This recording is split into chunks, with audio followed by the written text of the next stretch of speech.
Hello दोस्तों, Radhe Radhe. Welcome back to the Abhinav Academy. स्वागत है आप सभी का आज के current affairs analysis video lecture में। आज है 10 जनवरी 2026 एंड इस वीडियो में हम कवर करेंगे आज की इंपॉर्टेंट न्यूज़ जो आपके एग्जाम के लिए इंपॉर्टेंट होने वाली है। अगर आप यूपीएससी या किसी भी कॉम्पिटेटिव एग्जाम की तैयारी कर रहे हैं या सिर्फ दुनिया भर की इंपॉर्टेंट न्यूज़ से अपडेट रहना चाहते हैं तो वीडियो को एंड तक ज़रूर देखें। तो चलिए शुरू करते हैं। पहली न्यूज़ आती है इंडिया और यूएस ट्रेड डील कंट्रोवर्सी से। देखो, US commerce secretary Howard Lutnick ने बोला कि पीएम मोदी ने डोनाल्ड ट्रंप को पर्सनली कॉल नहीं किया था। यू कैन सी हियर कि India PM did not personally call Donald Trump to finalize a trade deal. Okay, and इसीलिए वो कहते हैं कि जो ये ट्रेड डील है वो फेल हो गया है। बट इंडियन गवर्नमेंट ने ऑफिशियली कहा है कि ये स्टेटमेंट गलत है और मिसलीडिंग है पूरी तरह से। आप देख सकते हैं यहाँ एक पूरा आर्टिकल इसी बेसिस पर है and it is very important article. MEA मतलब मिनिस्ट्री ऑफ एक्सटर्नल अफेयर्स ने बोला कि इंडिया और अमेरिका के बीच 2025 में 8 बार लीडर्स बात कर चुके हैं और ट्रेड डील को लेकर कंटिन्यूस डिस्कशन चल रहे हैं। आइए इसका बैकग्राउंड जान लेते हैं। देखो, Donald Trump is again powerful political figure in the US. जैसे ही डोनाल्ड ट्रंप फिर से जीत के आ गए, he became more powerful than before. Also, India-US trade relations are extremely important because US is the largest trading partner and second one major areas कौन से है? IT, pharma, defense, manufacturing and semiconductors. Okay, earlier Trump caused India of high tariff जो मैंने अपने पहले video में cover किया था, trade barriers and unfair trade practices. Okay, यहाँ एक बहुत ही इंपॉर्टेंट कंसेप्ट समझना होगा। देखो, इंडिया फॉरेन पॉलिसी में पर्सनालिटी बेस्ड डिप्लोमेसी से निकलकर इंस्टीट्यूशन बेस्ड डिप्लोमेसी पर आ रहा है। मतलब पीएम फोन करे या ना करे, India US relations ministry, diplomats और जो ट्रेड निगोशिएटर्स के थ्रू चलता है, किसी एक लीडर्स के मूड पर नहीं। Okay, not everything will happen on the personal phone calls. मतलब पीएम फोन करे या ना करे, India US relations ministry, diplomats और ट्रेड निगोशिएटर्स के थ्रू चलते हैं, किसी एक लीडर्स के मूड पर नहीं। ओके, ये जैसे लिखा है यहाँ पे, this was a diplomatic rebuttal not an emotional response. एक के मूड पर नहीं चल सकता। एंड इम्पॉर्टेंट क्यों है? Because India is moving away from personality based diplomacy to the institutional based diplomatic channels. Okay, and what India wants? Respect. Second is institutional framework and third is the strategic autonomy. So these points are important। Exam angle से अगर देखा जाए तो India US trade relation से article important है। Second is the strategic autonomy in foreign policy, economic diplomacy and trade negotiations and global power politics. Okay, अगर इस article को हम कंक्लूड करें तो what can we say? India is signalizing that it is not a junior partner in global trades. It wants equal rule based engagement, not a pressure politics. जैसे कि यहाँ पे कहा है कि India want respect, institutional framework and strategic economy and now it is not a junior. अब बराबरी करेगा इंडिया यूएस की। आइए बढ़ते हैं अगली न्यूज़ की तरफ। This news is showing the de dollarization fear, US moves on oil reflect its uneasiness over the global trade and finance. इसका मतलब अमेरिका का डॉलर गिरने लगा है। देखो, आज दुनिया का oil trade mostly US dollars में होता है। इससे डॉलर दुनिया का मोस्ट पावरफुल करेंसी बना। जैसे यहाँ पे लिखा है कि oil was sold mainly in US dollars. What is created? This created a constant global demand for dollars. इसीलिए डॉलर बढ़ता गया and huge financial power for America. This is called as a petrodollar system. But अब China, Russia, Iran और BRICS countries यानी कि gulf state अपना oil trade dollar के बाहर करने लगे हैं। कौन सी करेंसीज में? Yuan, rouble and local currencies में। And this threatens US dominance. इसी को कहते हैं कि डी डॉलराइजेशन। यहाँ पे लिखा भी एक डेफिनेशन नीचे। See, what is de dollarization? It means countries reduce their dependence on the US dollar for trade, reserves and payments. तो जो भी कंट्रीज हैं वो अपने ट्रेड, रिजर्व्स एंड पेमेंट्स के लिए अपना डिपेंडेंस यूएस डॉलर पे कम कर कर अपनी लोकल करेंसीज में अगर पेमेंट्स करे तो यूएस डॉलर की डिपेंडेंस अपने आप ही कम हो जाएगी। And this is called as a de dollarization. and this is actually happening now, right now, and that's why US is worried about it. See, why is the US worried? If dollar weakens, then क्या होगा? US can't print money easily. Second is US debt become risky. US sanctions become weaker and US geopolitical control reduces. सबसे बड़ा तो ये वाला important है कि उसका geopolitical जो कंट्रोल है पूरी दुनिया पर वो कम हो जाएगा. So the US is controlling oil supply using sanctions and pressuring allies. US Russia पर sanctions लगा रहा है. Okay. And वेनेजुएला पर ऑयल कंट्रोल करना चाह रहा है. ऑयल किस पर कंट्रोल करना चाह रहा है? वेनेजुएला पर.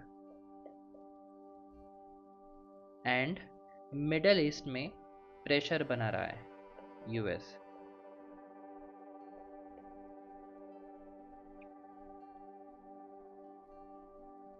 गोल सिंपल है यूएस का.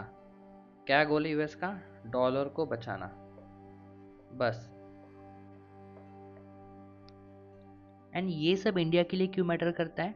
सी, why does this happen to India? Because India buys oil from Russia. India Russia से ऑयल खरीदता है. India trade in the rupees with some countries. Okay, and India is a part of the BRICS. That's why India is slowly diversifying away from the dollar. Exam angle से important है because of global financial system, dollar dominance, BRICS currency debate, energy security and economic sovereignty. अगर conclude करना चाहे तो the world is moving towards the multi currency global system. The US is trying to slow this change using oil and finance, but the shift is already happening. कौन सा shift हो रहा है? D dollarisation. Okay, आइए बढ़ते हैं अगली news की तरफ. Somaliland is no longer a diplomatic end note. Somaliland Africa का एक छोटा सा रीजन है जो सोमालिया से अलग होना चाहता है. See, this is the African map. ये सोमालिया है and this is Somaliland.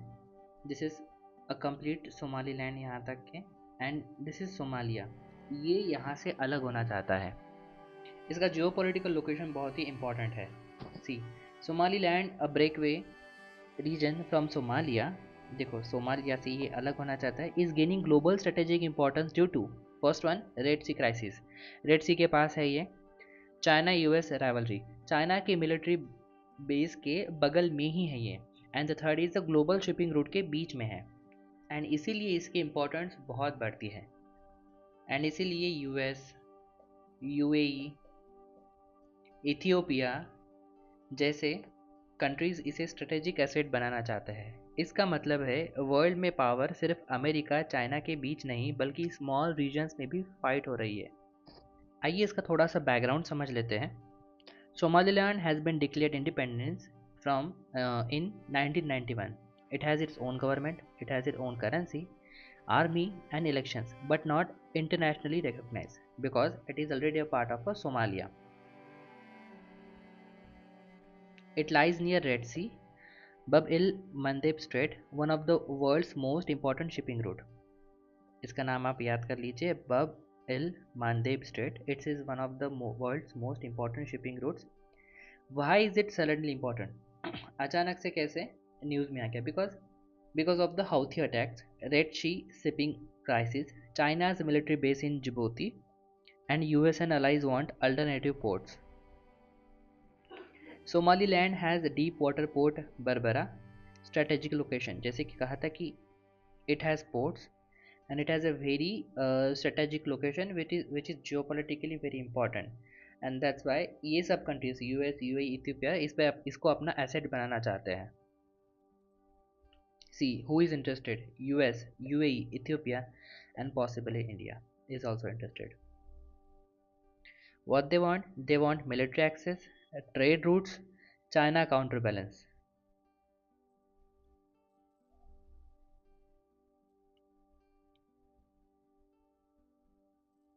See, आप यहाँ पे वीडियो पॉज करके यहाँ ये पढ़ सकते हैं. This is a very important and it's a history of Somaliland. See, in June 1960 Somaliland became an independent sovereign state. In July 1960 Somaliland chose to unite with Somalia with the aim of creating greater Somalia that would unite all the Somalis in the 5 countries in the Horn of Africa. Then यहाँ पे betrayal हुआ, बहुत लोगों की जाने गई। And then elections 2001 से लेकर 2025 तक, now it is Israel became the first country to formally recognise Somaliland's independence. कुछ फैक्ट्स है सोमालीलैंड से रिलेटेड। इसकी कैपिटल है Hargeisa. Form of a government like a elected president and legislature, appointed judiciary. Population has 5.7 million. Language कौन सी बोली जाती है यहाँ पे? Somali, Arabic and English. GDP है $3.3 billion as of 2021। Okay. Exam angle से क्या इंपॉर्टेंट है? Horn of the Africa geopolitics. अगर आपने देखा होगा मैप में, यू कैन सी हियर, ये ऐसे हॉर्न सीन की तरह लगता है। ये पूरा अफ्रीका है यहाँ से यहाँ तक के। एंड ये जो है ये एक सीन की तरह है। That's why it is called as a Horn of Africa.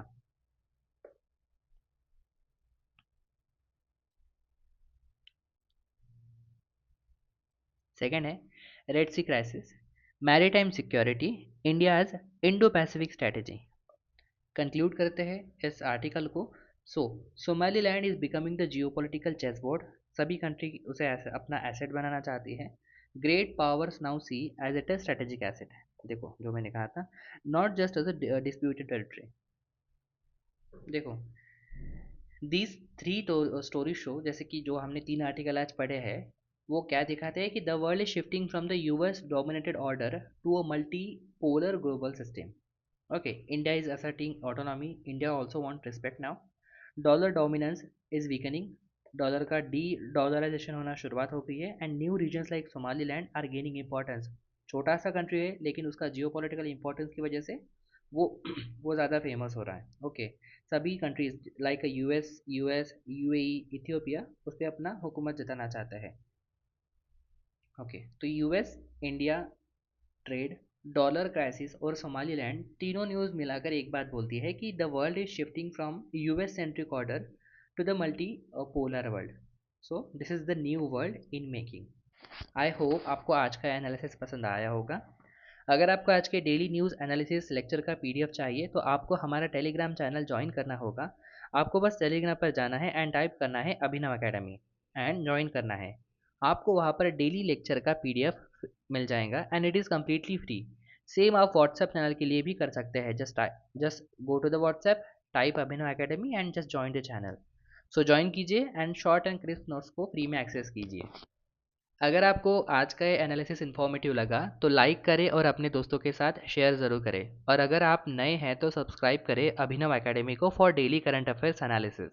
हम लाते रहेंगे ऐसे ही डिटेल और इंसाइटफुल एनालिसिस यूपीएससी और सरकारी परीक्षाओं के लिए। बेल आइकन दबाना ना भूलें ताकि आपको हमारे अपडेट्स सबसे पहले मिले। मिलते हैं एक नए इन्फॉर्मेटिव वीडियो के साथ। Hare Krishna. Thank you so much for watching.